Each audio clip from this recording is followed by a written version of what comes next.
Assalamualaikum warahmatullahi wabarakatuh. Alhamdulillah rabbil alamin wa binasta'in ala umuri dunya waddin. Salatu wassalamu ala asyrafil anbiya wal mursalin wa ala alihi ashabihi ajma'in.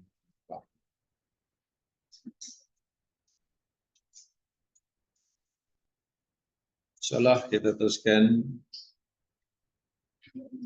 tadabbur kita surah At-Talaq. Belum lepas kita bicarakan tentang kalimat idza talaqtumun nisa, idza an-nisa. Sekarang kita akan teruskan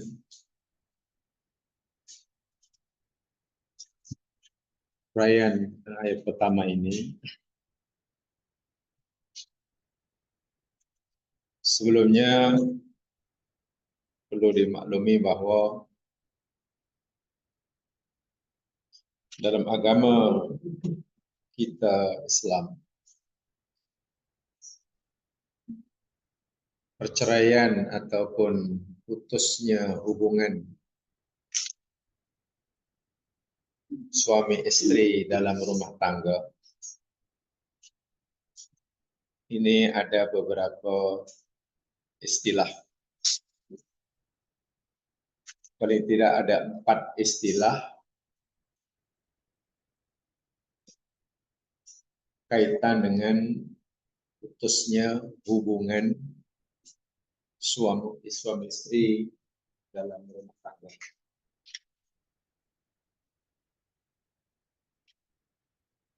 Ada 4 jenis perceraian. Pertama namanya talaq. Kedua namanya al-khulu.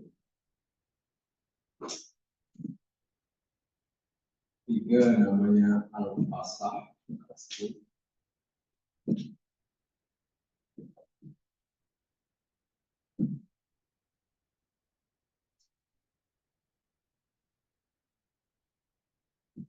Keempat yakni pemilihan. Sebagai pengetahuan, saya coba uraikan ya sekadarnya saja. Saya ulangi. Al-li'an. Li'an. Perceraian atau putusnya tali ikatan perkawinan dalam rumah tangga terbagi jadi 4. Ada 4 macam. Pertama namanya at-talaq. Kedua al-khulu. Ketiga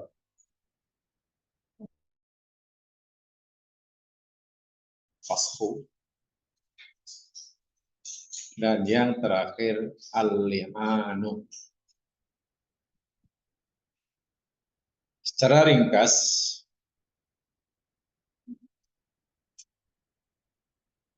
perceraian jenis talak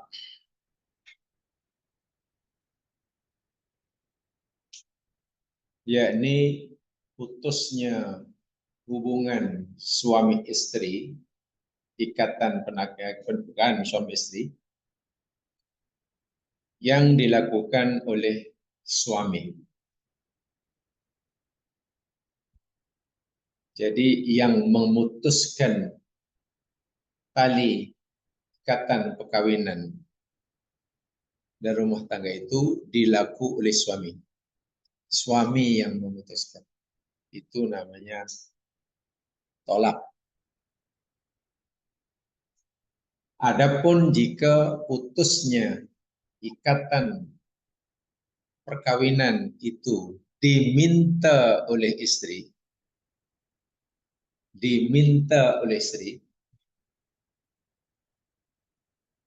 disebut khulu.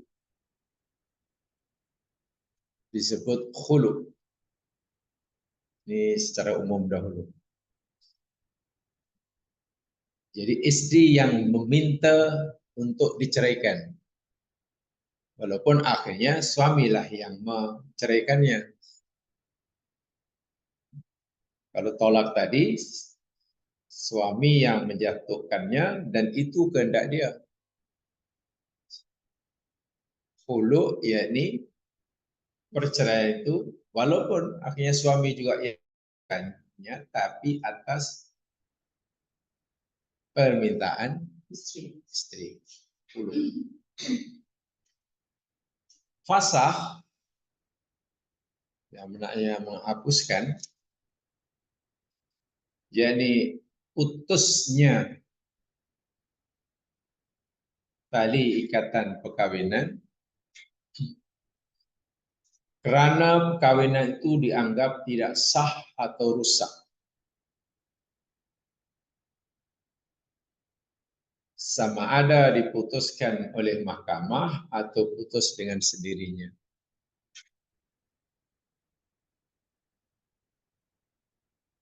Sementara al-li'an,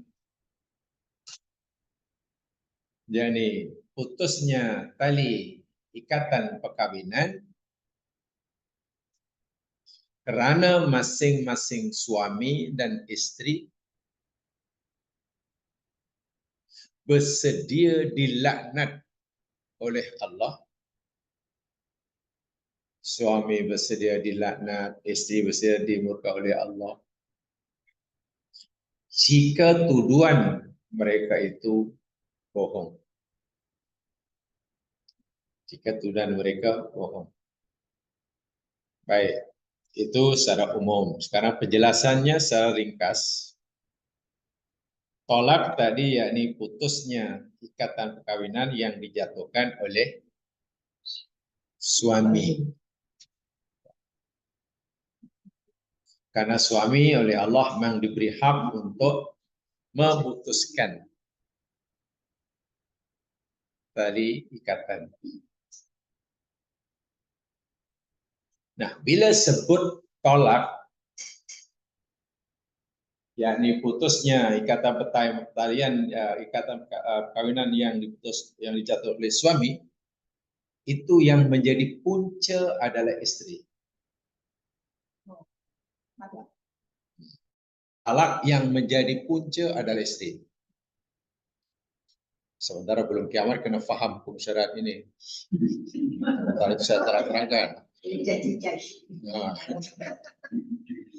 Contoh mudah begini, contoh mudah. Saya pergi yang paling mudah. Katalah suami ya. Suami ini sudah menjadi suami teladan lah. Suami yang dalam bahasa mudahnya, suami yang cemerlang, suami yang gemilang, suami yang terbilang. Betul-betul bertanggung jawab. Malangnya istrinya asyik hilang. Paham di sini? Ini penjelasan paling mudah nih, fikah baru paling mudah penjelasannya. Kalau baca kitab, belip-belip, pening gimana? Suami terbilang, gemilang, cemerlang. Tapi istrinya asyik hilang. Oke. Dalam hal inilah suami diberi pilihan oleh Allah. Terpulang. Sama ada suami akan terus menjadikan istrinya ini tetap istrinya, tapi kena sabarlah dengan perangai yang asyik hilang itu. Yang tak mau menunaikan kewajibannya kan. Kena sabar kalau dia tak mau hilang istrinya. Tapi kalau dia merasa teraniaya, nampaknya teraniaya hidup aku nih. Ini nanya nih, aku udah menjadi suami paling bertanggung jawab, tapi istri pula langsung tak. Kan suami dalam keadaan ini dalam posisi dizalimi atau menzalimi dalam ini. Suami dalam keadaan teraniaya. Nah, kan dalam keadaan suami teraniaya itulah Allah beri pilihan. Sekarang terpulang kamu. Kalau kamu nak lepaskan, kalau kamu tak tahan, terus menerus di aniaya. Ada paham di sini? Ini namanya tolak. Kadang masyarakat tidak begitu, asal cerai aja, ini mesti salah, itu masalah. Terlalu awam Pak pahamnya terhadap hukum Islam. Dan itu salah, being keliru, sudah turun temurun. Tanpa belajar saya yakin tidak akan dapat difahami Quran. Paham ya? Paham di situ ya? Kuncinya tahu ya maknanya. Oke, jika berlaku talak, cerai lah, maka istri tadi dah apa terputus kan hubungan apa tali perkawinan. Kesannya, kesan hukumnya, ini ada kesan hukumnya. Kesan hukumnya bila berlaku itu talak, suami tidak boleh mengambil sedikit pun apa-apa harta yang telah atau pernah diberikan pada istrinya. Selama menjadi suami istri, tentulah suami tadi bagi istrinya itulah, bagi rumah lah, bagi apa rumah sewa di sana kan suaminya hartawan tadi kan cemerlang gemilang. Macam-macam bagi apartemen sana, bagi kereta, bagi saham, kan? Dan bagi semuanya. Bila perceraian itu kerana tolak, suami tidak boleh mengambil balik apa-apa yang pernah diberikan, walaupun hanya garpu patah. Ya, ini kena tahu. Hak ini seperti kita tahu. Ya, kalau apa namanya tahu senang ya mas kan. Hakim tak pening kepala. Satu. Kesan hukum yang kedua, suami wajib memberikan mid'ah. Suami wajib memberikan pada istrinya mid'ah. Bukan mut'ah. Kalau mut'ah itu kawin kontrak. Mut'ah. Orang mereka kata mut'ah. Itu bahasa kampung. Mut'ah. Mid'ah. Ingat ya, minggu depan ini ada exam nih. Ada exam. Ini mid. Nah, kalau dibaca mut'ah, maknanya perkawinan kontrak lah. Kalau kawin kontrak, dalam masa itu namanya mut'ah. Mid'ah itu yakni pemberian harta yang dilakukan oleh suami kepada bekas istrinya. Namanya mut'ah. Pemberian harta. Jadi suami wajib memberikan sejumlah harta. Kadarnya bergantung pada suami. Ya. Quran kata wa 'alal musyi qadaru wa 'alal muqtari qadaru.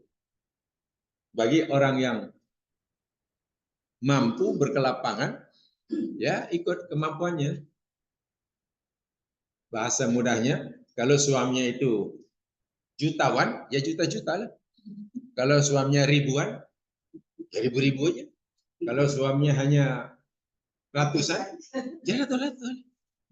Jadi kadarnya ditentukan bergantung depend keadaan. Ini tak perlu diminta. Istri tidak perlu minta karena itu kewajiban yang Allah berikan pada suami. Tapi tengok kesnya.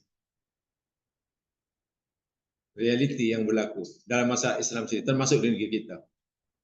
Bila berlaku perceraian, yakni karena suami ceraikan istri tadi kan, ceraikan istri tadi. Kadang-kadang apa yang pernah diberikan pada istrinya diminta balik. Kesalahan besar. Yang kedua, suami istri yang sebetulnya dapat mid'ah, yakni pemberian harta yang mid'ah ini dapatkan mata'ah, ya, mata'ah bersenang-senang. Artinya suami memberikan sejumlah harta kepada bekas istri itu dengan senang hati. Sebab itu istri tidak perlu menuntut. Tapi yang berlaku apa? Istri untuk mendapatkan mid'ah terpaksa naik turun mahkamah. Setelah itu mungkin mahkamah jatuhkan, luluskan, boleh ini. Mahkamah luluskan bahwa Encik wajibkan membayar sejumlah bid'ah kepada istri. Barulah baik. Itu pun kadang-kadang 1 bulan belum bayar juga pernah. Jadi betul-betul saya melihat, kalau dari kacamata Islam yang sebenarnya, praktik yang berlaku dalam masyarakat yang sudah yang masyarakat anggap biasa itu satu kesalahan menurut agama. Bid'ah sebenarnya istri tidak perlu menuntut karena itu kewajiban suami. Ibarat kita lah memberikan pinjaman pada orang lain, kita berhak mendapatkan balik kan pinjam itu, dan orang yang minjam itu wajib, kita tak perlu menuntut karena dia wajib bayar. Jadi kalau rupanya istri gagal mendapatkan bid'ah, bukan ia yang perlu menuntut di mahkamah. Sebaliknya mahkamah yang perlu memaksa suami untuk paham. Dan ada dasar hukumnya, ada ayat. Paham ya? Itu jika perceraian tadi karena tolak. Ingat ya sekalian, pertama sekali tolonglah bedakan antara perceraian dalam bahasa Melayu dengan istilah Arab. Kesemua ini maknanya perceraian. Isteri pun tak buat tanggungjawab, dia pun ada dia punya right to get model. Dan memang itu mana right. Sebab itu saya kata tadi, saya contoh lah.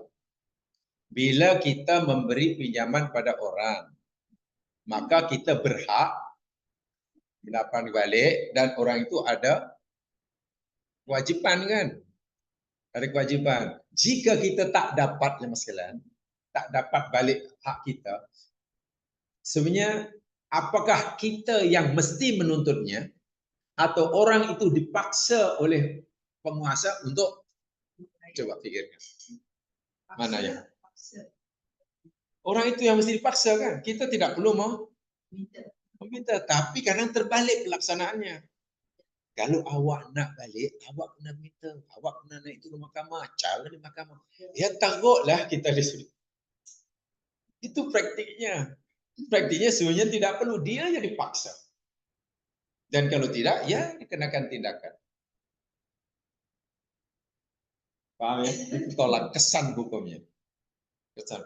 Dan itu bila telah putus ya, maknanya tolak tadi, kan istri yang ditolak perlu iddah ya.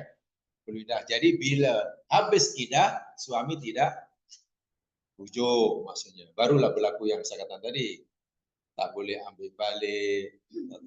Karena selagi istri masih dalam iddah, status istri itu masih menjadi suami istri kepada suami tadi. Jadi hak dan kewajiban antara suami dan istri tetap berjalan. Tetap berjalan. Hak nafkah, hak batinnya. Hanya satu seperti mana yang saya katakan minggu lepas, yang tidak dibenarkan hanya hubungan suami istri. Itu saja. Yang lain tetap berjalan, duduk serumah. Tapi masyarakat memandangnya bila orang sudah bercerai, walaupun baru seminggu, dan duduk serumah, jiran bising. Inilah karena tak faham agama itu di situlah. Memang sedih, sangat sedih. Jadi kata orang Islam, kata panduannya Al-Quran, kenapa bising? Justru kalau suami menghalau istri yang diceraikan yang masih dalam iddah, atau istri yang meninggalkan sedangkan ia masih dalam, itu yang Al-Quran, itu yang patut dicela. Tapi yang berlaku sebenarnya karena sudah turun temurun macam itu fahaman kita. Dan kita pikir itu fahaman apa? Agama Islam, bukan. Itu fahaman dari mana saya tak tahu. Ya bukan adab. Cerai aja 1 minggu ya terus peluang. Ya, tadi. Bisa kalau macam mana nak duduk kalau suami yang jahat? Ya. Nah, kan baru cerita tolak. Jangan ke sana dulu. Tadi cerita tolak apa tadi? Suaminya cemerlang, mana cemerlang boleh dulu. Ceritanya satu-satu biar makan sesuap punya ilo-ilo telat. Macam itu cara belajar. Kalau tidak nanti ini masuk ini. Belum punya sudah tambah kuah lagi. Ya kacau lah. Punya Alhamdulillah, ambil lagi macam tu lah. Dah habis 1 minggu, habis. Tambahlah kalau nak. Ingat ya, ceritanya kan baru tolak. Hanya yang disayangkan, bila sebut perceraian dalam bahasa Melayu, itu dalam bahasa Arab ada 4 nilai. Tapi kita seringkali menyamakan talak adalah cerai. Cerai adalah talak. Seakan-akan begitu. Padahal talak tidak sinonim dengan cerai. Perceraian lebih luas daripada sekedar tolak. Tolak hanyalah salah satu bentuk daripada Tahu satu tu je saya tak nak. Ya, sebab itulah kita belajar biar jadi ustazah. Itu tolak. Jadi suami cemerlang, gemilang, terbilang. Hebatlah. Sepatutnya istri tadi merasa bertuah. Kan sepatutnya kan. Tapi istri ini tak tahulah. Cemana mereka tahu. Asyik hilang aja. Mana suami sabar? Jadi dalam keadaan ini suami dalam kedudukannya statusnya teraniaya, betul kan? Bukan menganiaya. Dia teraniaya. Maka saat itulah Allah bagi pilihan. Pulang kabar kamu, wahai suami, wahai hambaku yang jelas suami. Kalau kamu tetap tak mau menceraikannya, ya kamu kena sabar dah. Kamu didik. Tapi kalau kamu dah tak sabar, kamu merasa teraniaya dan sudah lama, aku beri hak pada kamu untuk begitulah maksud talak. Dan istri tidak boleh tolak. Tak boleh tolak. Sebab itu dibagi masa dalam dalam dalam iddah tidak boleh keluar, masih dasar rumah. Mungkin suami melihat perubahan istri. Oh, nampak istri aku ini betul-betul dan isap akan kesalahannya. Oh, betul-betul berubah lah. Berubah. Nampaknya dah tak hilang aja. Dah tak hilang banyak. Suami pula akhirnya, oh iyalah. Nampak sudah dan aku terimalah perubahannya, mana sudah insaf, boleh rujuk. Itu satu di antara dalam ayat pertama ni. Di ujung nanti ada la'allallaha yuhdisu ba'da dzalika amra. Itu maksudnya begitu. Tapi kita ini sering kali percaya pada andaian kita, tidak atau kurang percaya dengan apa kata Allah. Allah kata duduk serumah jangan keluarkan, nanti boleh jadikan itu, nanti aku akan bagi jalan kamu keluar. Itu kata Allah, tapi kata suami sendiri tidak dipercaya dengan andainya, ya kacau. Dan ini sama pentingnya dengan perintah sholat, perintah puasa, bahkan mengamalkan. Baca Quran kan sunnah. Perintah jadi lebih besar daripada baca wirid.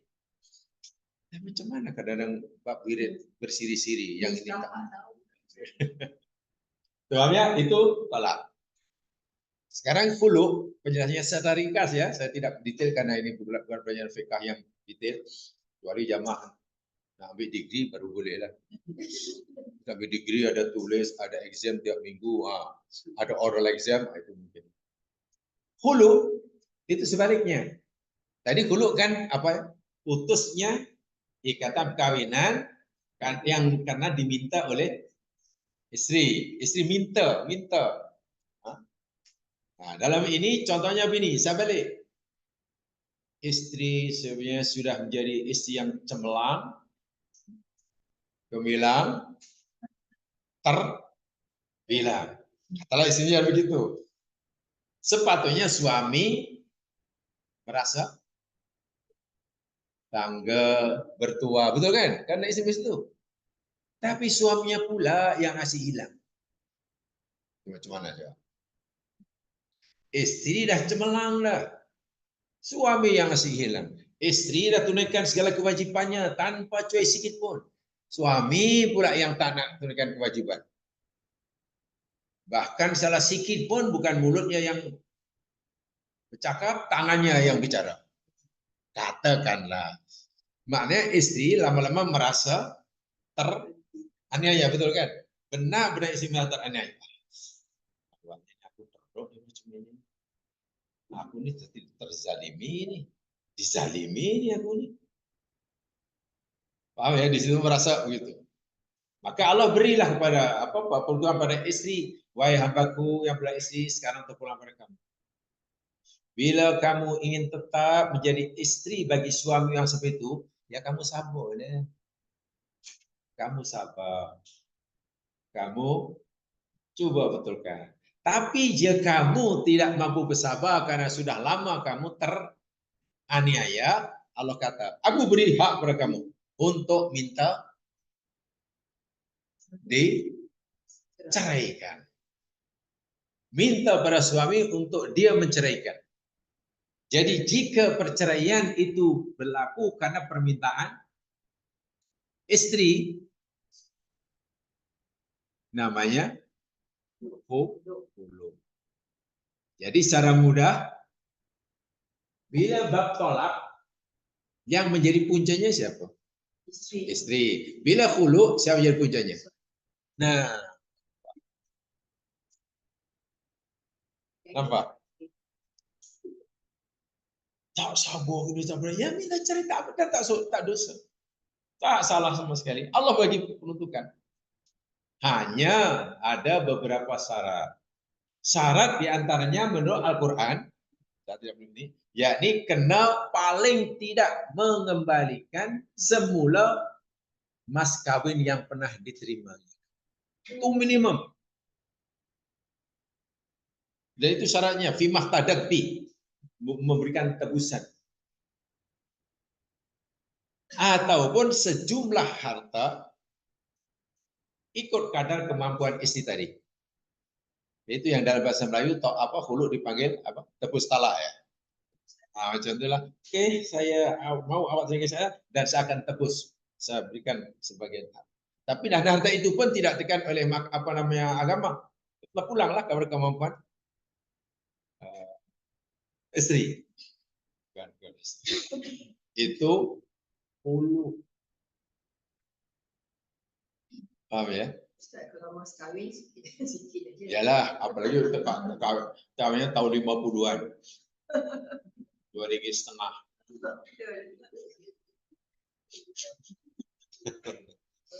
Ya, di situ menurut kebijaksanaan mahkamah lah. Nah, bezanya dengan tolak di samping itu, tolak dan khulu bezanya tadi puncanya kan. Karena yang kedua kesan hukumnya.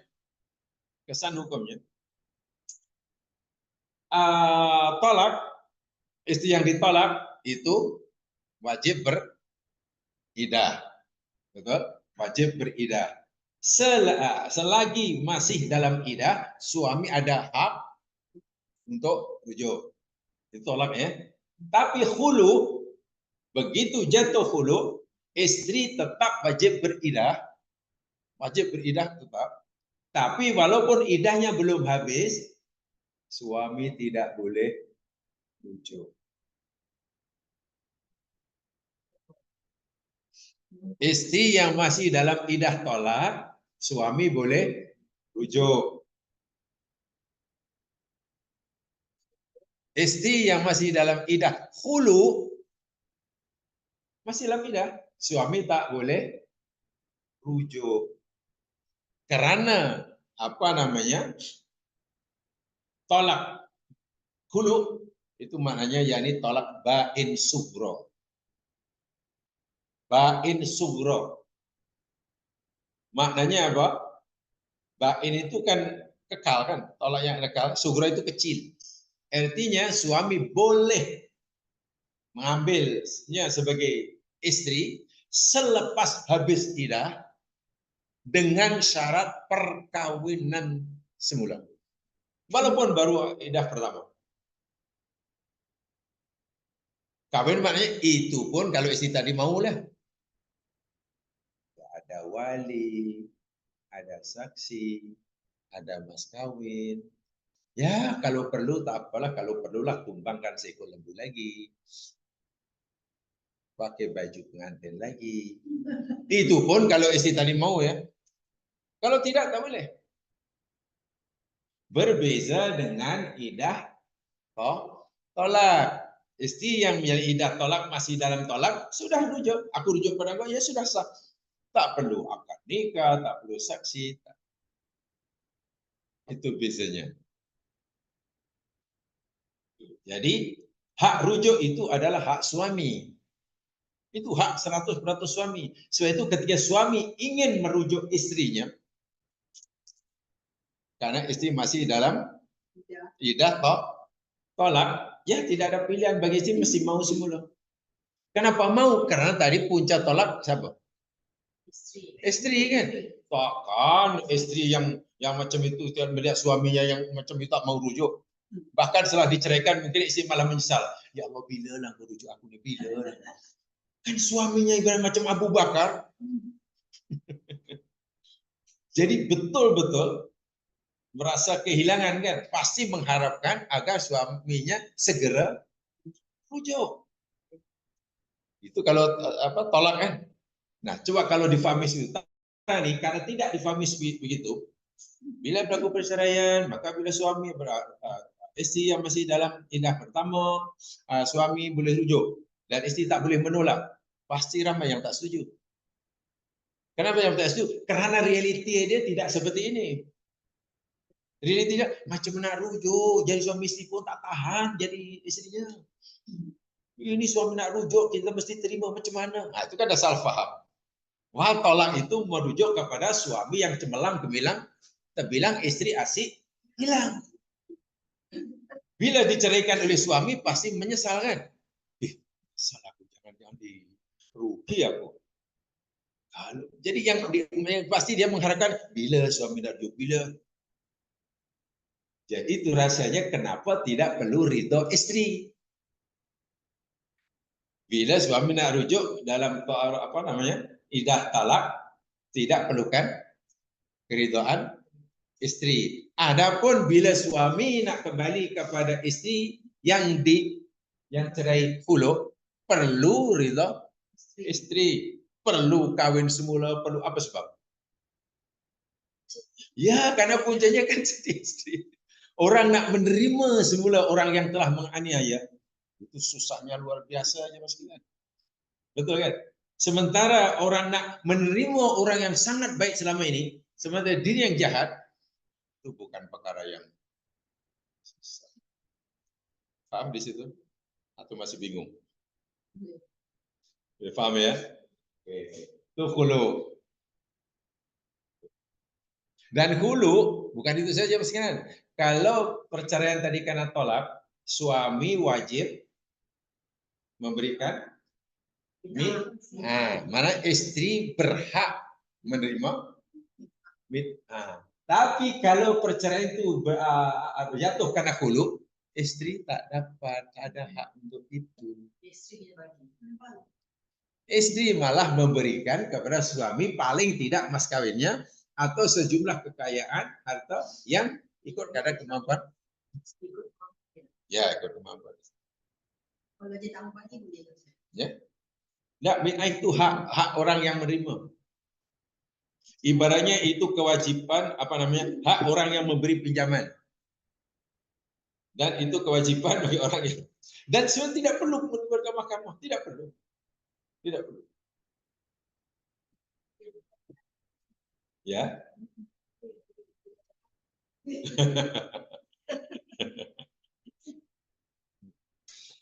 Karena jahat minta lebih. Mana siapa yang jahat minta lebih. Justru karena dia jahat sepatutnya punya hak sedikit, bukan punya lebih. Tak, cara berpikir adil, kalau orang itu jahat sepatutnya dapat sedikit. Nah, jadi tak masuk akal jika ia minta. Kan begitu, kan dia yang jadi puncak. Ya.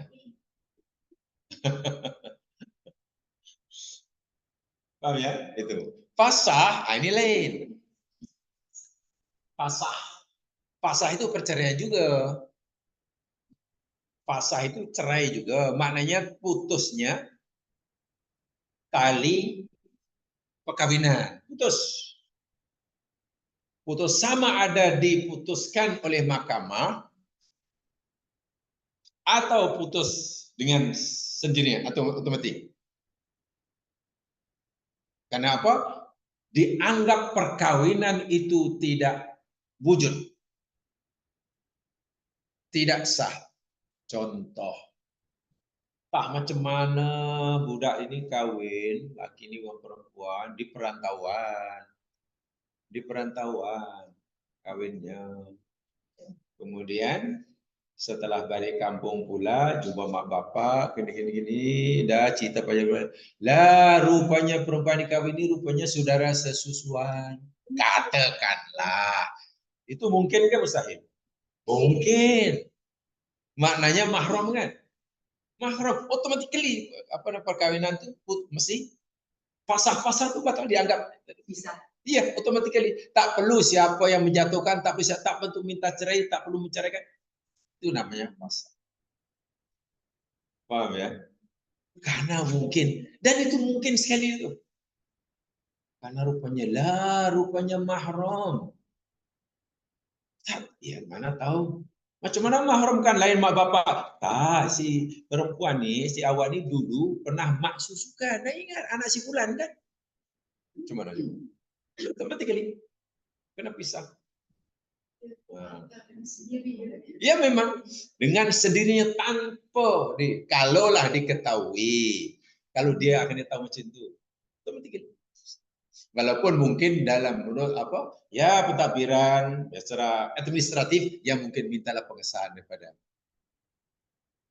atau punca fasa itu datang kemudian A dengan B kahwin. Kedua-duanya masih kawin itu yakni pergi gereja karena kedua-duanya Nasrani, Kristen.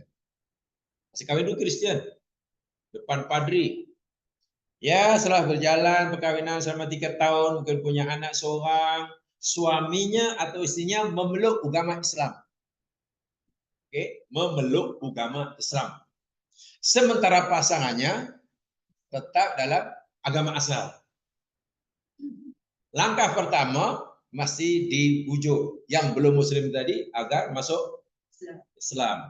Bila tidak, maka perkawinan itu sah. Tidak perlu minta cerai dan tidak perlu menceraikan. Hanya biasanya yang ini semua mulai berusaha mahkamah lain. Ini semua ini mulai berusaha mahkamah di Malaysia, Mas sekalian. Karena di Malaysia ini kan ada undang-undang syariah sendiri. Pada zaman Nabi tidak ada. Pada zaman Nabi apa yang berlaku dalam masyarakat sama betul dengan apa yang dikehendaki oleh Al-Quran, jadi tidak perlu. Karena sudah di Malaysia tidak. Katalah perkawinan sah, tapi baru betul-betul dianggap sah bila sudah didaftarkan umpamanya. Perceraian telah sah menurut agama, tapi dianggap sah bila dan ini masalahnya macam itu. Jadi walau bagaimanapun itu karena berbeza agama. Dulu sama, sekarang dah yang satu beragama Islam, cuman pasal batal dengan sendirinya tanpa perlu melalui proses tolak ataupun hulu.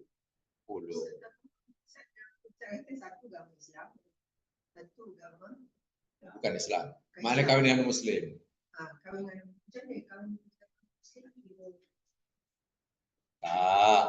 B itu semasa kawin sama-sama Kristen. Nah, kan itu macam tadi, sama-sama Hindu, sama-sama Buddha. Setelah kawin 3 tahun, kamu punya anak pula, dan akhirnya seorang pula masuk Islam. Bila masuk Islam kan maknanya statusnya tidak berubah, karena antara suami istri sudah berbeza agama. Langkah pertama yakni diseru, didakwai agar yang belum Muslim itu memeluk agama Islam. Jika berkeras tak mau, maka perkawinan itu terbatal dengan sendirinya tanpa proses tolak, tanpa proses. Ada apa di situ? Ya, karena beza agamanya. Karena beza. Bukan kawin dengan non Muslim. Kawinnya sama-sama masa kafir.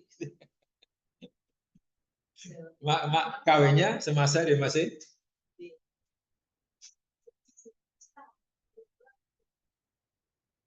sama ya. Sama. Ya, boleh dibalik pun boleh. Masa kawin sama-sama muslim. Setelah kawin pula yang salah seorang daripada istri atau suaminya murtad. Itu perkawinan itu mesti dibatalkan, dihapus. Fasah itu mana yang hapus? Batal. Tak ada apa-apa. Tak ada hukum tolak tak laku, hukum khulud juga. Paham ya? Itu fasah. Jadi biasanya mahkamah lah yang menjatuhkan. Semua ini kalau di Malaysia mahkamah. Tak boleh tidak. Ya, semuanya. Tapi saya hanya cerita dari begitulah peraturan Islam seperti itu. Quran kata. Tapi semua itu sudah proses mahkamah.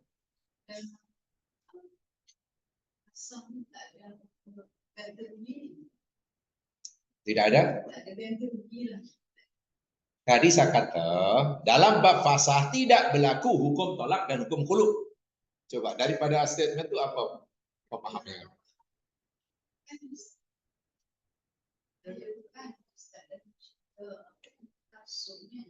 Yang perempuan pindah ke Madinah dan kalau saya jelaskan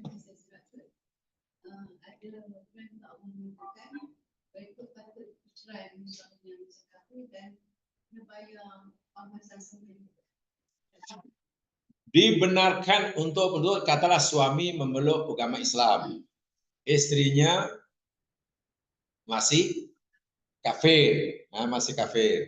Suami boleh mendapatkan mas kawin yang pernah diberikannya. Jika gagal maka ulul amri menggantinya.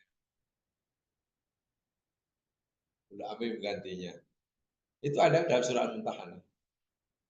Tapi masalahnya tidak berlaku hukum tolak, hukum khulud ya seperti mana tadi tentang idahnya, tentang bid'ahnya, tentang rujuknya. Tidak berlaku. Tapi lagi sekali semua dia diuruskan oleh mahkamah. Baik, yang terakhir namanya li'an. Itu penjelasan yang sederhana ya. Sekarang li'an. Li'an tadi yakni perceraian, perpisahan, putusnya tali ikatan perkawinan suami istri karena masing-masing suami istri melaknat antara satu dengan yang lain. Atau bersedia dilaknat oleh Allah jika ia berbohong. Apa maksudnya? Begini. Di dalam surah An-Nur, orang lelaki yang menuduh orang perempuan atau orang lain lah, orang yang tuduh orang lain berzina tanpa saksi, panggil apa namanya? Tuduhan menuduh orang lain berzina tanpa saksi. Dipanggil apa bahasa Quran? Tuduh B, dia itu berzina, kau itu berzina, tapi tak ada saksi, tak ada dipanggil apa?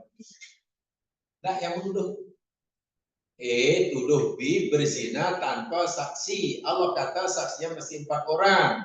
Dia menuduh aja. Oh, nah.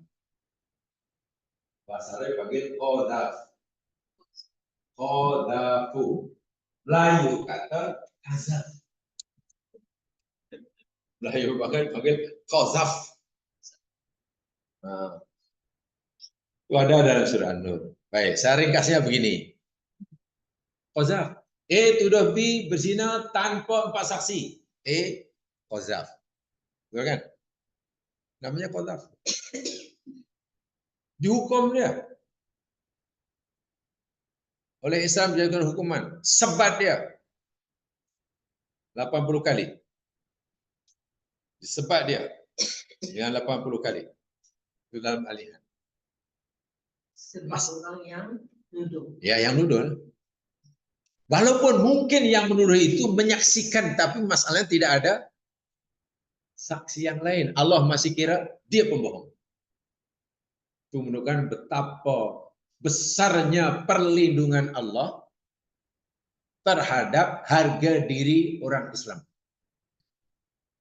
Sehingga yang menuduh walaupun mungkin dia tak bohong karena dia menyaksikan sendiri perbuatan B, tapi karena ia gagal mendatangkan 4 saksi, Allah kata dia bohong.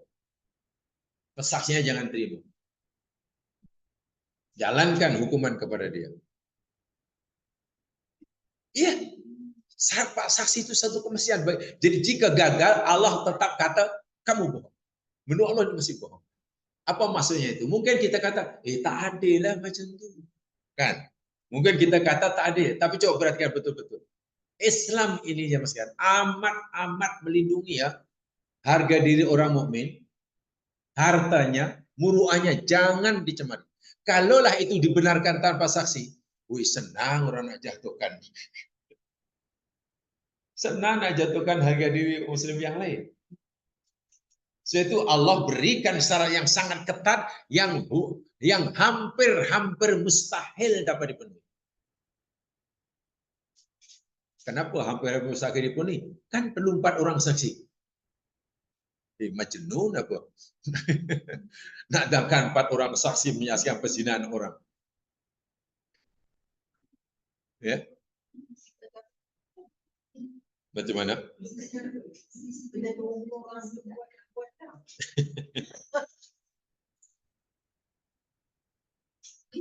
Coba jamaah lihat betul ayatnya ya. Supaya jamaah betul-betul yakin bahwa itu adalah hukum Islam. Lihat surah An-Nur.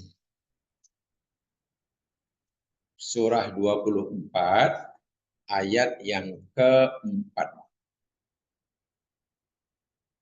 Jelas sungguh nih ayatnya.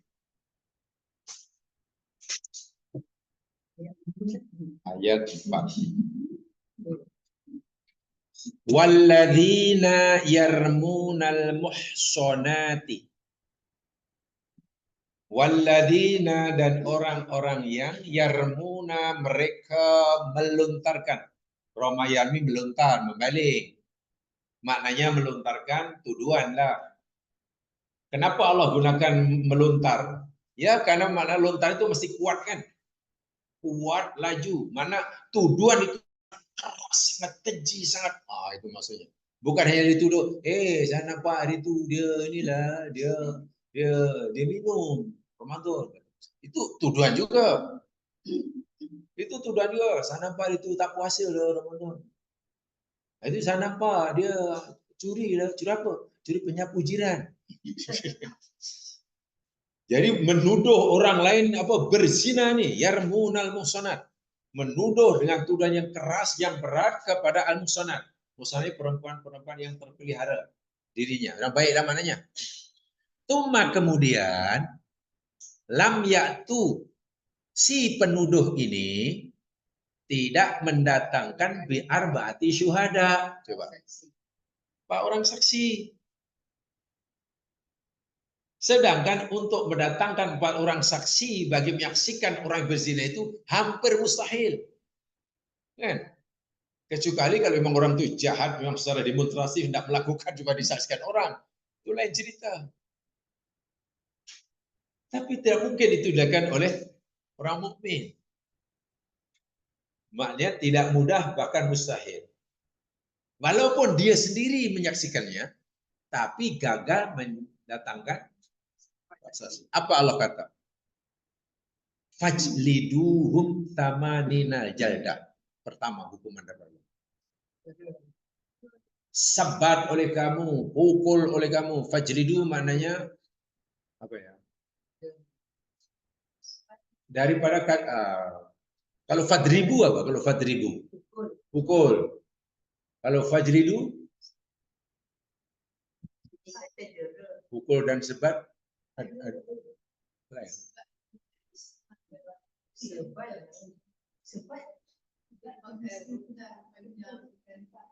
Sebat rutan.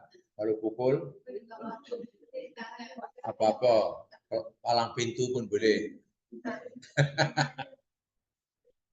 Dilepuk pun boleh. Oh gitu ya. Apalah. Tapi istilah Al-Quran lainnya Mas kan. Fajlidu. Fajlidu apa rudunnya? Jalada. Apa mana jildun? Jildun. Boleh. Bezanya dengan fadribu, kalau fadribu pukul lah, tak kira lah orang yang dipukul itu pakai baju ke tak pakai baju ke, dilapis bantal ke, dilapis zinc ke, tak kisah. Tapi kalau fajlidu, pastikan pukulan itu kena kulit. Artinya tempat yang nak dipukul tidak boleh ada lapis. Walaupun hanya sehelai baju, apalagi dibubur zinc, lagi tak boleh. Atau dibubur bantal. Bagaimana indahnya bahasa Quran. Boleh juga pukul, tapi ada kalimat jildun. Nah, di situ. Sebab saya tidak tahu kalau sebat dengan mukul saya tidak tahu bezanya. Kalau fadribu dengan fajlidu saya tahu bezanya. So maknanya apa ya? Wih, kena menyakiti lah maknanya. Karena ini kalau sebat belum tentu tak berlapis ya. Karena ada tu budak tu pelajar akhirnya kena sebat sama cikgu. Pakai baju berlapis.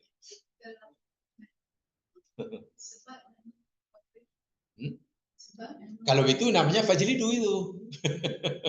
Bukan fadribu. 80 kali satu hukumannya. Sebat 80 kali. Ya, jilid. Bahasa saya masa belajar dulu saya minta jilid 80 kali. Jilid itu lebih tepat karena jilid itu daripada. Yang kedua, wala taqbalu lahum syahadatan abada. Jangan kamu terima bagi mereka syahadah mereka, kesaksian mereka selamanya. Maknanya orang ini sudah tak layak langsung jadi saksi apapun, bila-bila manapun, dimanapun. Jadi saksi pernikahan pun tak boleh, tak sah. Saksi jual beli pun tak boleh, saksi hutang piutang, jangan, tak layak. Allah gugurkan kelayakannya menjadi saksi. Yang ketiga, wa ulaika humul fasiqun. Allahu akbar. Dan orang macam itu termasuk orang sebenarnya berat atau tidak berat tuduhan khotaf. Sangat berat. Saya katakan mungkin orang ini cakap jujur karena dia melihat sendiri, mungkin. Tapi Allah tidak menerima hanya jika dia seorang yang menyaksikan. Allah kata, aku letakkan syarat untuk aku terima begitu. Ada 4 orang saksi mah. Tapi kalau tidak ada saksi, ya jangan tuduh sudah. Sudah diam-diam, jangan cakap apa-apa. Berat tuh. Jadi tak boleh orang ini tuduh kemudian tak ada saksi lalu dia bersumpah. Sumpah dengan 5 naskah Al-Quran di atas kepalanya. Ini itu mencemar syariat, itu dari bid'ah itu namanya. Kalau kita menuduh orang tanpa bukti pun dibenarkan, tanpa saksi pun dikatakan, hanya dengan sumpah, Nabi kata, senang orang akan merampas hak orang lain. Kita tuduhlah orang itu. Tuan Hakim, dia telah mencuri motosikal saya. Apa buktinya? Saya beri bersumpah, Tuan Hakim. Bukti tak ada saja. Ya, akhirnya kita dapat senangkan merampas orang kalau hanya bermodalkan sumpah. Tuan Hakim, dia telah membunuh anak saya. Maka itu Nabi kata, al-bayinat alal mudda'i. Bukti dan saksi itu hendaklah dibebankan kepada yang menuduh. Sementara yang dituduh jika ingin menafikan al-yamin, bersumpah dengan nama Allah. Di bersumpah itu bagi Allah wajibkan bagi atas orang yang dituduh jika nak menafikan, bukan dilakukan oleh yang sekarang ini. Sumpah begitu mudah dilakukan oleh yang menuduh. Dia menuduh, dia nak meyakinkan orang yang dia jujur. Itu menyalahi Al-Quran jelas sekali. Tapi ya karena maklum kita ada orang awam, akhirnya kita puji orang, hebatlah berani bersumpah, mana betul tuh. Cuma benda yang menyalahi Al-Quran dianggap betul. Itu hukum sendiri kan. Baik, ini hukuman qadzaf, yakni menuduh orang lain melakukan zina tanpa 4 orang saksi, kecuali bertaubatlah. Allah nyatakan dalam ayat sebelumnya, kecuali beri bertaubat, nanti bila bertaubat maknanya layak jadi saksi apapun dan lain tadi. Nah, sekarang masalahnya, jika yang menuduh berzina itu suami dan yang dituduh berzina itu istrinya, katakanlah, dan suami menyaksikan sendiri istrinya berzina dengan orang lain, apa yang dilakukan oleh suami? Adakah hendak diteruskan dipanjangkan tuduhannya ini ke mahkamah? Ingat ya, dia tak ada saksi ya, pasal dia tak ada. Coba apa yang dilakukan oleh suami? Kalau suami nak terus menuduh, terkena kontaf kan? Nanya nanti 80 kali. Kena 80 kali apa namanya jilid. Apalagi umurnya sudah 82. Akan terkoyak kulitnya. Iya ya, kalau suami yang macam mana? Bila suami mendiamkan diri, dayus. Betul? Dayus, dan dayus tidak masuk surga. Betul kan? Tidak masuk surga. Tapi bila ia membawa ke tengah ke mahkamah ini dan dia tahu tak ada saksi, tak ada ini, mahkamah tak akan terima. Sebab Allah tolak. Kena sebat pula malah 80. Pasti suami pening kepala, stressful. Cuman aku nak bawa mahkamah kena sebat. Kalau aku sonyak, dayus. Macam mana? Elok kena sebat ke dayus? Dayus kena sebat. Wiridnya itu menghabiskan umurnya. Dayus 80 kali. Dayus. Bingung kan? Nah, akhirnya Allah memberikan jalan keluar jika tuduhan itu diberikan oleh suami kepada istrinya. Ayatnya 8, ayat yang 6 itu selepasnya. Ayat 6. Tadi ayat 4, ayat 6 tengok. Walladzina yarmuna, dan orang-orang yang di sini maksudnya suamilah. Dan suami yarmuna yang melontarkan tuduhan yang keras, yang kuat.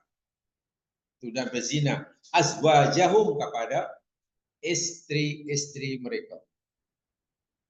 Tuduh istrinya berzina. Tak ada saksi kecuali dia sendiri. Walam yakun lahum syuhada.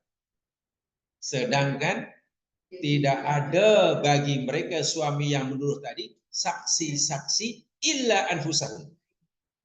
Macam mana coba? Kalau ayat ini tidak ada lah, bingung suami tadi. Yang terbayang dalam kepala dia itulah antara 80 kali sebatan dengan dayus. Ya makan ditelan mati. Mak luah mati apa? Kan gitu kan hadis Melayunya. Atau mungkin lebih hadis gitu lah. Telan mati atau luah mati nenek. Sebab mak dan bapak ini masih muda, kasihan lah. Ditukarlah istilahnya. Kasihan. Telan mati atau luah mati nenek. Tengok, tak ada saksi kecuali di sini. Cemana aku ni nak buat ni? Maka Allah bagi jalan keluar. Inilah kebijaksanaan Al-Quran. Sebagai pengganti 4 orang saksi, kan mesti 4 saksi kan? Setelah 4 orang saksi tak mungkin didatangkan. Allah bagi alternatif. Apa dia? Fasyahadatu ahadihim. Maka kesaksian salah seorang daripada mereka, yakni mereka siapa nih? Kesaksian salah seorang mereka siapa nih?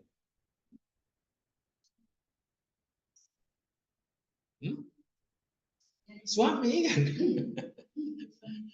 Kesaksian seorang dan mereka kesaksian suami, kan suami perlukan 4 saksi. Nak ada 4 saksi tidak mungkin. Sebagai penggantinya Allah kata arba'u syahadatin billah. Ia kena bersaksi sebanyak 4 kesaksian dengan nama Allah. Maknanya bersumpah dengan nama Allah. Itulah. Syahadat ini mana bersumpah? Al-aiman. Jadi demi Allah aku bersumpah. Tidak, oke, begitulah.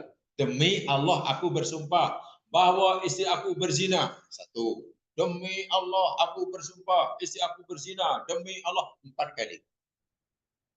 Betul?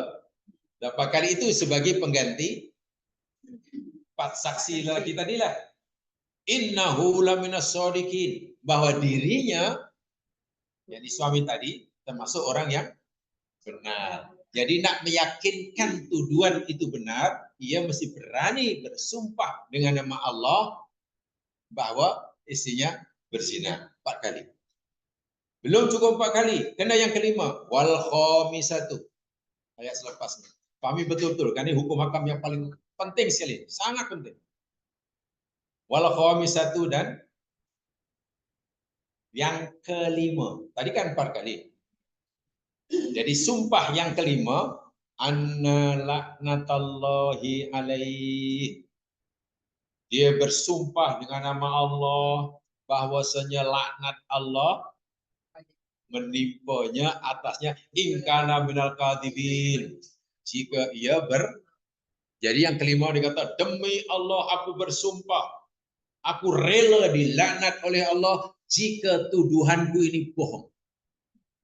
Itu maknanya suami tadi serius tak serius? Serius. Ini kalau jamaah jadi hakim, cuba macam itu. Suami tuduh itu masih tak berani. Oke, suami, berani kamu sumpah? Berani pula 4 kali bersumpah. Nak yang menyatakan bahwa ia bercakap benar, dan yang kelima bersumpah dengan nama Allah, dia rela dilaknat jika berbohong. Ya macam itu hakim sudah terima aja suami tadi. Sekarang diajukan pada istri. Wahai puan, macam mana puan? Adakah puan membenarkan tuduhan suami? Atau puan nak menafikan? Nak membenarkan atau menafikan? Kalau perempuan tadi kata, oh ya Tuan Hakim, saya membenarkan tuduhan suami. Apa yang kata suami itu benar belaka. Katakanlah. Katakanlah perempuan tadi pilih macam itu. Yakni mengiyakan tuduhan. Senang hakim. Kalau begitu, sudah putuskan. Kamu yang bersalah dan kamu dengan direjam hingga mati. Siapa itu? Istri tadi kan. Sebab apa? Ia berzina. Sedangkan ia sudah berumah tangga. Namanya zina muhson. Zina muhson. Kalau orang itu berzina sebelum rumah tangga, namanya ghairu muhson. Hukumannya sebab 100 jilid 100 kali. Betul kan? Kalau orang sudah berumah tangga lalu berzina, hukumannya menurut Al-Quran direjam hingga mati. Berapa kali? Ya terpulang kemampuan orang yang direjam dulu. Kalau orang itu mungkin punya antibodi yang sangat kuat, 501 belum mati, ya teruskan lagi. Sudah ukurannya sampai mati. Kalau dibalik 3 kali dah kolu, ya sudah 3 kali aja lah. Itu jika istri tadi membenarkan tuduhan suami. Senang, hakim senang.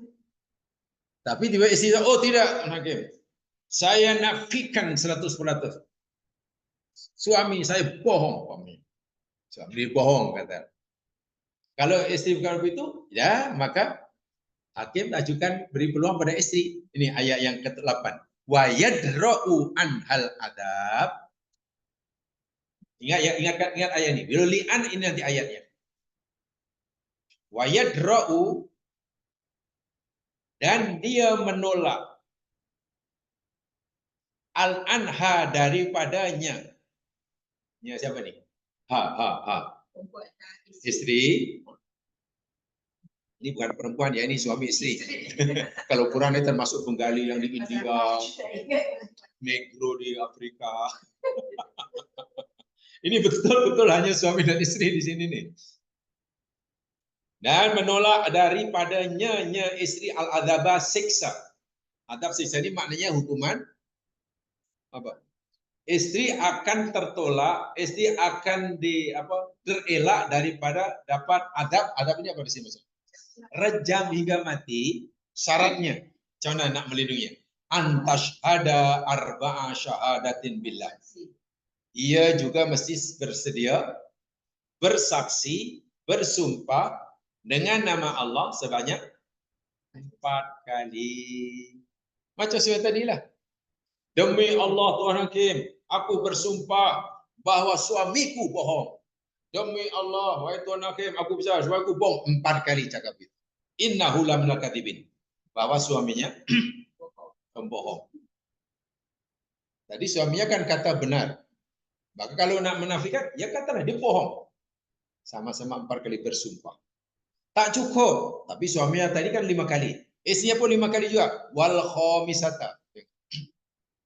Dan sumpah yang kelima, yakni demi Allah aku bersumpah, kata istri tadi Tuan Hakim, anna ghadaballahi 'alaiha, bahwasanya kemurkaan Allah ke atasnya. In kana minas shadiqin, jika adalah dia siapa nih? Dia siapa nih? Dia suami orang yang. Jadi yang kelima, demi Allah aku bersumpah wahai Tuhan Hakim, aku rela dimurkai oleh Allah. Azab Allah menimpa diriku jika suami aku bercakap benar. Baik, kalau kita jadi Tuan Hakim, kita bingung ke tidak Mas? Macam mana nih? Ini sama-sama tegas nih, ini sama keras nih. Masing-masing bersumpah 4 kali karena Allah. Masing-masing rela dilaknat. Kalau kita jadi hakim, mana yang kita nilai benar atau salah? Jujur atau bohong? Menurut kita. Kalau kita jadi hakim lah.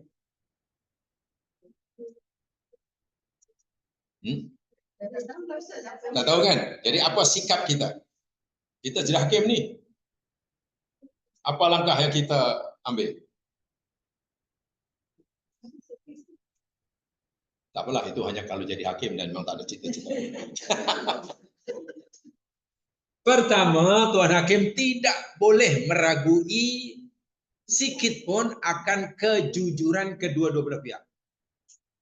Itu urusan dia dengan Allah. Kan, Brenda?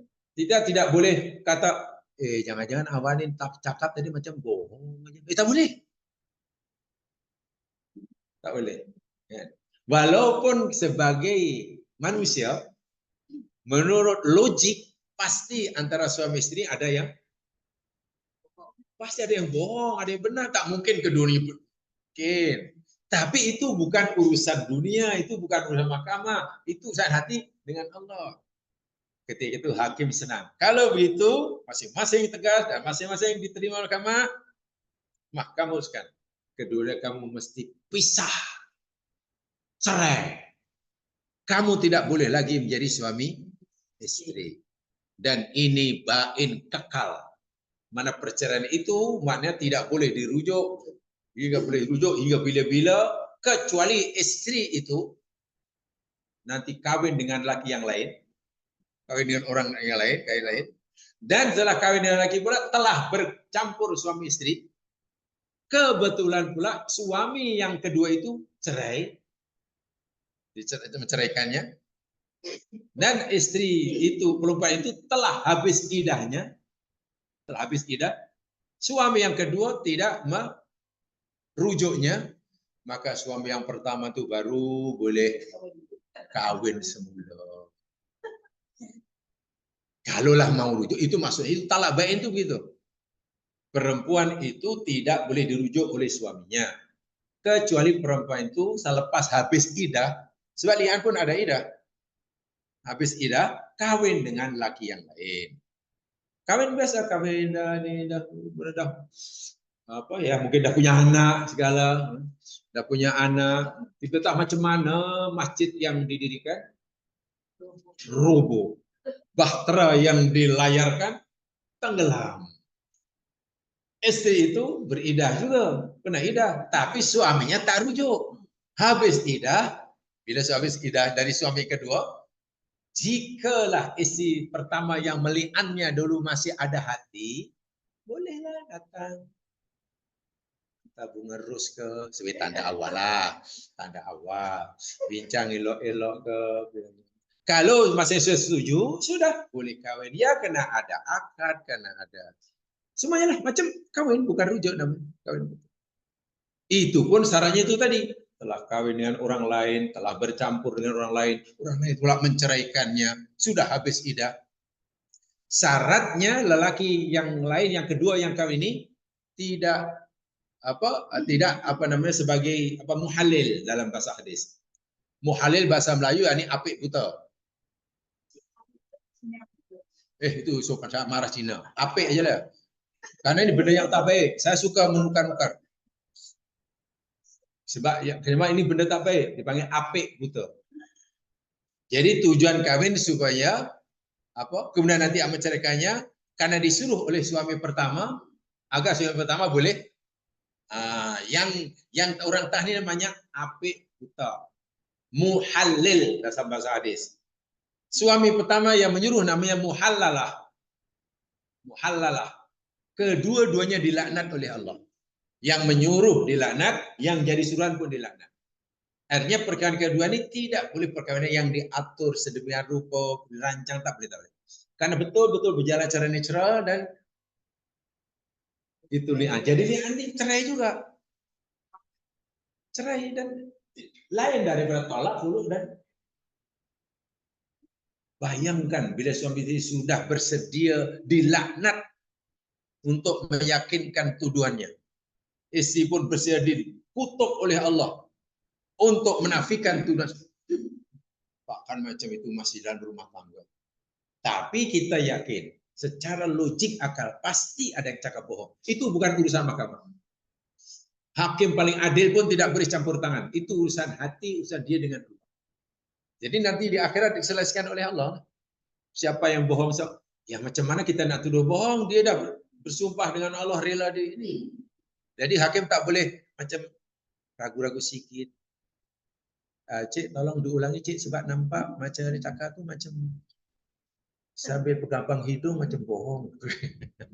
Kalau orang cakap tu sambil pegang hidung. Apa? Pinocchio namanya. Pinocchio ke Pinocchio tu. Yang hidungnya panjang tu. Ya pasal itu orang bohong. Orang bohong biasanya akan Pinocchio kan. Kan disimpulkan itu. Dan itu sebenarnya sangat saintifik. Berdasarkan apa yang saya pelajari dalam tafsir Kauniyah. Dalam Kauniyah. Ya, ini. Bohong ni letak di mana ya? Bohong. Enggak, maksudnya kalau orang nak berbohong, itu arahan itu datang dari mana? Dan lebih tepatnya kan semua pergerakan kita, semua perbuatan kita itu kan dikawal oleh otak ya. Oleh otak kan? Baik. Arahan untuk kita berbohong, arahan untuk kita berjawab jujur, itu datang dari otak bagaimana? Bagian depan, namanya nasiah. Itu ada dalam surah Al-Alaq. Itu sangat saintifik sekali. Dan baru ketahui hari ini, akhir-akhir ini. Dan orang yang berbohong ya Mas, itu sebenarnya otak bagian depan di bagian nasiah, lobus frontalisnya, itu mengalami peningkatan aktiviti yang sangat dahsyat. Orang yang berbohong, lobus frontalisnya, jamaah mungkin kata frontal lobe lah, apalah bahasa ini frontal lobe, tapi itu bukan bahasa Indonesia yang pasti, bahasa Inggris. Di Indonesia menggunakan istilah Latin, lobus frontalis. Itu aktivitinya sangat tiba-tiba musuh. Kalau katalah ditengok dalam apa yang untuk membaca getaran utara,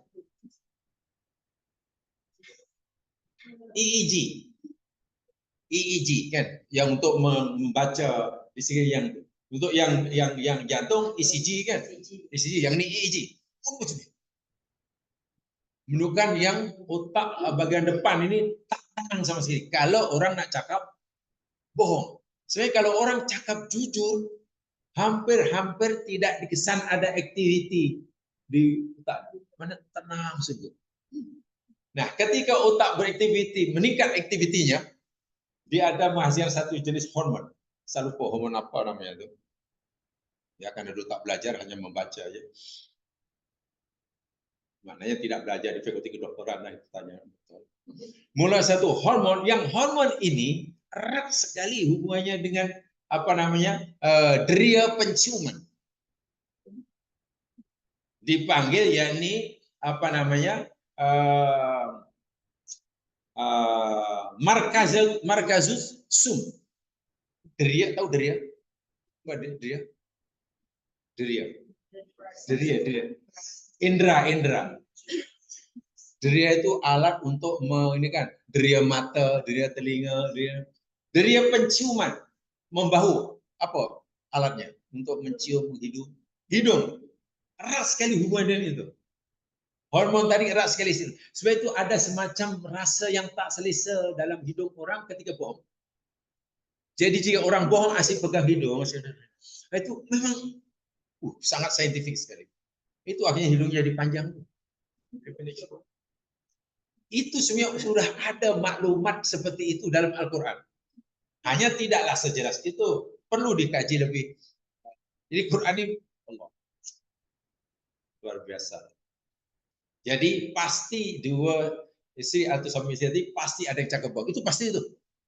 Tapi hakim tidak tahu, kita pun tak tahu. Serahkan kepada Allah. Hakim hanya ditugasi Allah karena keduanya mengaku dia benar, rela dilaknat jika bohong. Wahai hakim, kata Allah, pisahkan dua. Sudah. Bain, pekal. Tak boleh rujuk kecuali ini. Itulah sebetulnya. Cina buta ini. Apik.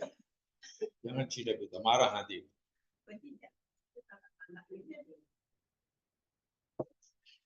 Coba kalau kita pahami perceraian dalam arti kata putusnya tali perkawinan ya. Coba di ini. Jangan-jangan karena tolak. Jangan-jangan sebab hulu. Jangan-jangan sebab fasa. Ini tidak asal perceraian mesti tolak cerai. Tak pernah terbayang ada. Dan bila sebut tolak biasanya masyarakat menyalahkan siapa? Bila ada suami istri cerai, kita kata, oh dia dua talak, berlaku talak. Biasanya komen masyarakat siapa yang dianggap salah. Kalau tanya perempuan, dekil. Tanya yang laki, memang patut pun. Perempuan macam itu jangan kasih muka. Ya ilah Rasulullah. Masalah tidak dipahami seperti itu. So masing-masing tak kira suami atau istri, ketika ia berumah tangga oleh Allah diberi pilihan, diberi pembelaan. Wahai suami, kalau kamu merasa tidak diperlakukan secara adil oleh istri kamu, teraniaya, kamu tak tahan, ya ceraikan sajalah. Tolak mananya. Yang pujanya adalah istri. Wahai istri, kalau kamu merasa tidak diperlakukan adil oleh suami kamu, teraniaya terus-menerus, kamu jadi istri yang cemerlang gemilang, suami kamu asik hilang, ya minta aja lah.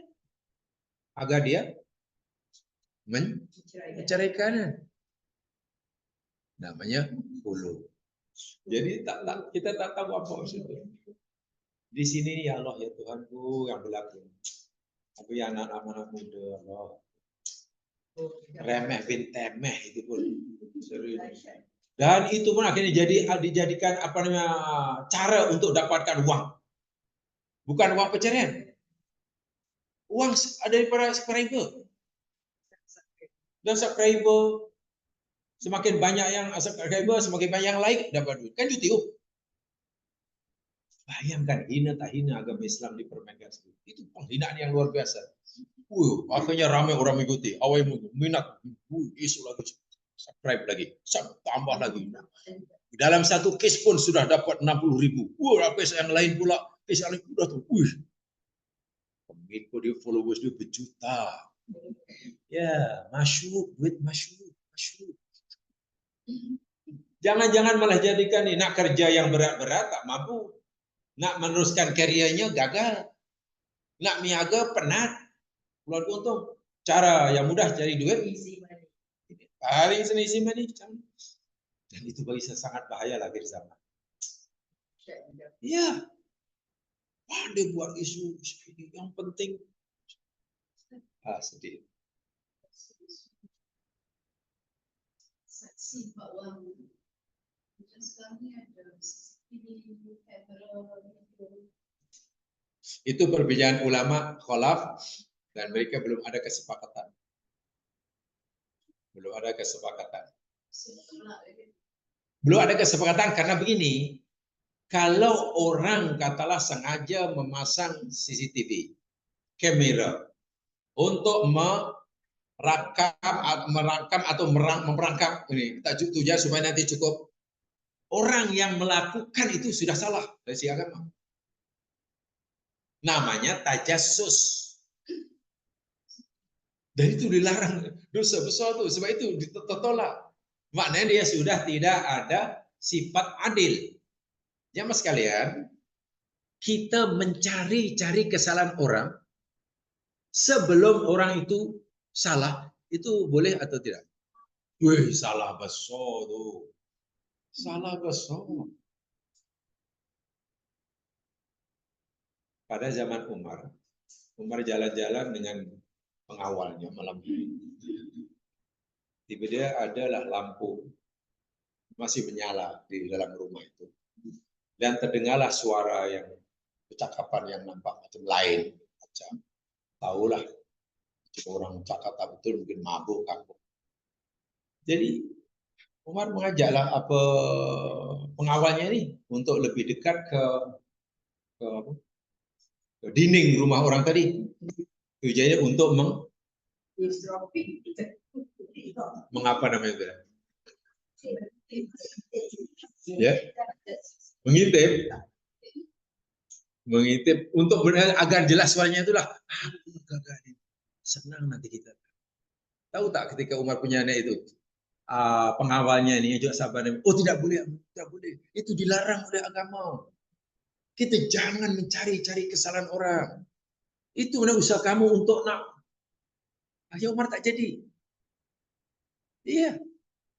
Sampai putus sekali. Jadi kalau orang pasang itu sudah salah awal-awal. Karena termasuk tajassus dalam surah Al-Hujurat. Tajassus itu dosa besar. Tapi kata orang, kalau tidak macam itu, macam itu tidak ada bukti. Bukti itu selepas kejahatan berlaku. Jangan cari-cari bukti sebelum kejahatan. Mencari-cari bukti agar cari sesuatu untuk jangan bukti bagi satu kesalahan sebelum kesalahan itu berlaku, itu termasuk tajassus dan itu mesti dihentikan. Itu dihentikan. Saya masih ingat dahulu ketika di Malaysia ada satu cadangan, walaupun membentas maksiat, di hotel ke di apa itu perbuatan yang baik, yang patut disokong, tapi cara mereka melakukannya perlu dihalusi. Perlu dihalusi. Kalau ini hanya amar ma'ruf nahi munkar, ini kan amar ma'ruf munkar kan? Bila kita sudah nampak ada tanda-tanda orang itu nak buat maksiat, saat itulah sebenarnya itu kan katakanlah, dapat mula tak apa, tunggu dulu. Oh, lelakinya sudah masuk bilik tanpa ada. Ada perempuan di koridor. Macam itu kan. Kemudian ada masuk bilik pula, tunggulah beberapa ketika. Siapkan wartawan sila untuk kameramen, oke, ini apa TV, oke, kabel TV, oke.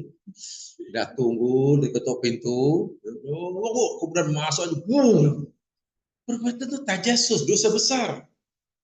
Sepatutnya kalau nak amar ma'ruf nahi munkar, masa melihat lelaki masuk hotel tadi,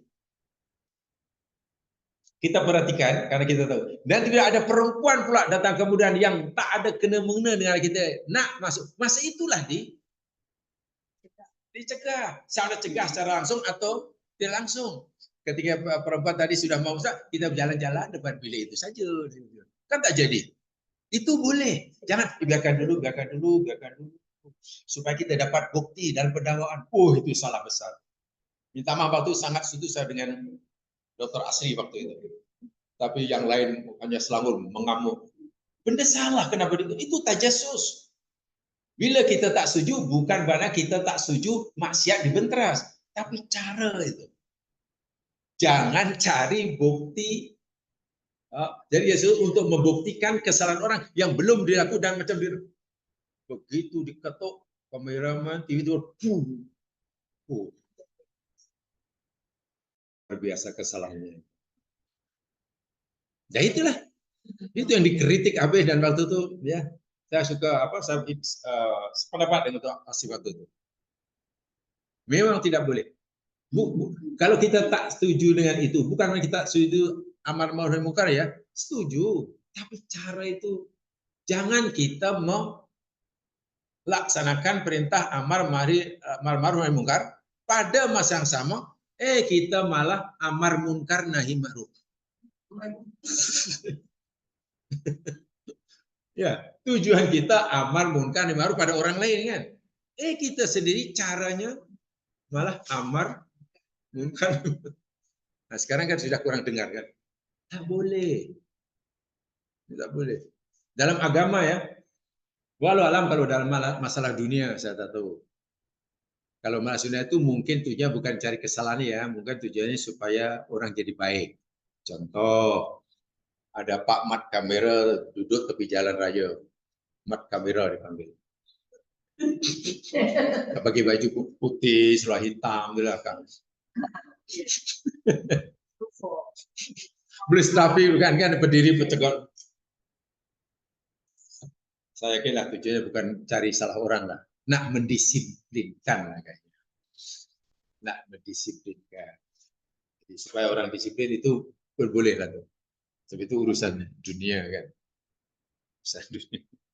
Coba ya, inilah secara umum ya, ini bukan secara detail sangat. Kalau detail, masya Allah, itu sudah jadi satu subjek. Saya katakan kalau orang yang ingin ambil degree ya boleh itu. Kalau tak ada degree, exam pun tak ada, jadi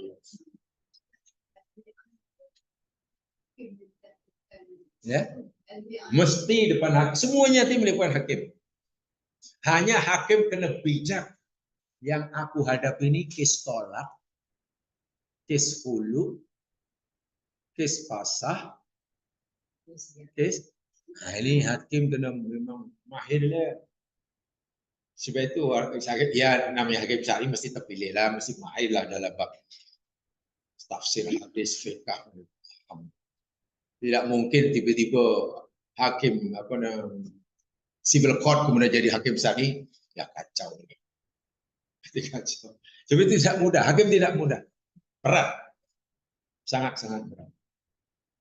Tapi mulia, sebab kalau dia adil, sebagaimana yang Quran suruh, nanti di akhirat berada di bawah naungan Allah salah satu 7 orang. 7 golongan manusia yang dinaungi Allah di akhirat, imamun adil. Imamun adil itu termasuk hakim yang adil. Nomor 1. Tapi ini tidak mudah.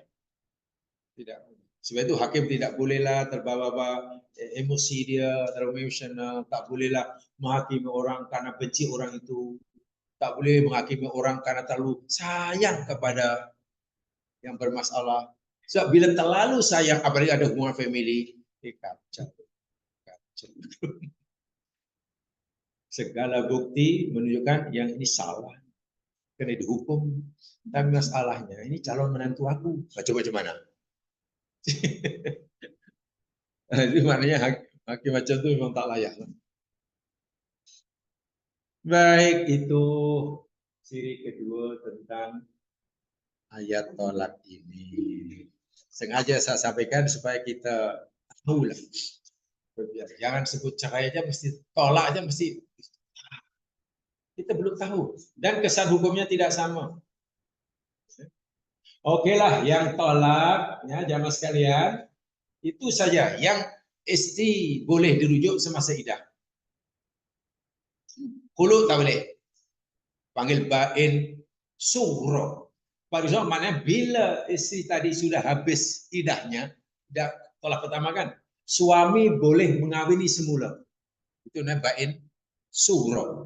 Kalau li'an, walaupun istri itu sudah habis iddah yang pertama, suami tidak boleh. Kecuali istri kawin dengan orang lain, dah gini, dah bercerai, dah gini, baru kalau mau lah. Itu namanya bain kubro. Fasah Fasah boleh rujuk? Ada rujuk, fasah tak akan dulu kawin dengan adik-beradik batal, ini nak kawin lagi. Fasah dah memang tak boleh lagi dah. Kecuali asbabnya telah hilang. Contoh tadi fasah karena berbeza keyakinan. Yang satu sudah murtad, yang satu masih muslim. Atau yang satu sudah masuk agama Islam, yang satu masih non fasah. Tapi tiba-tiba suatu hari kemudian yang non muslim jadi muslim. Yang murtad, ya maknanya alasan fasah itu sudah tidak ada kan? Nah, waktu itu bolehlah jadi suami istri balik. Boleh. Kawin boleh. Tak ada masalah. Kawin bukan. Jadi tidak ada apa baik di sugro. Yang bahaya itulah bila kawin muhrim yang tak diketahui sangat bahaya sekali. Sudah terlanjur cinta, sudah terlalu suka. Rupanya saudari sepupuan, apa sesusuan. Oh, itu.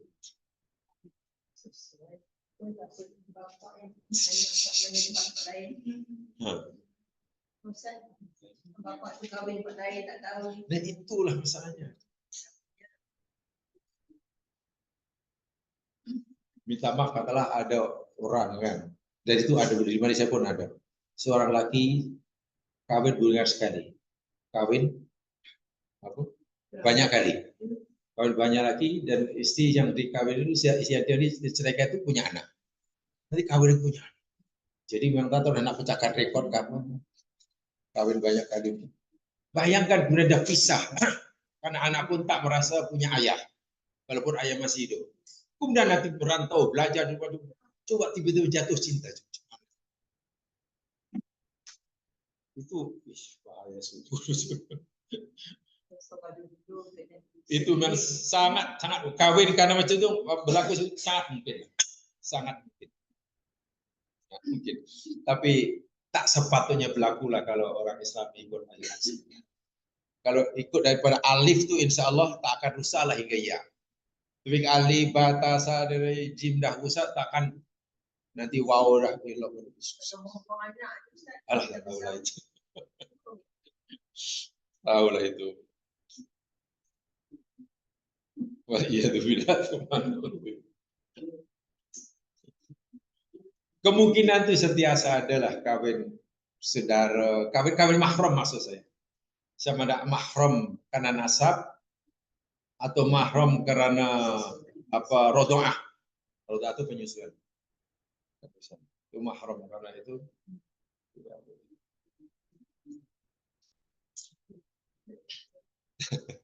Banyak yang hubungannya itu.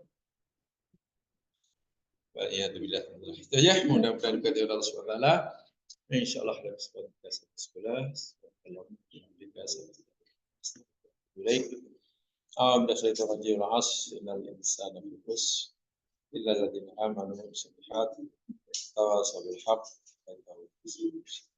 Assalamualaikum warahmatullahi wabarakatuh.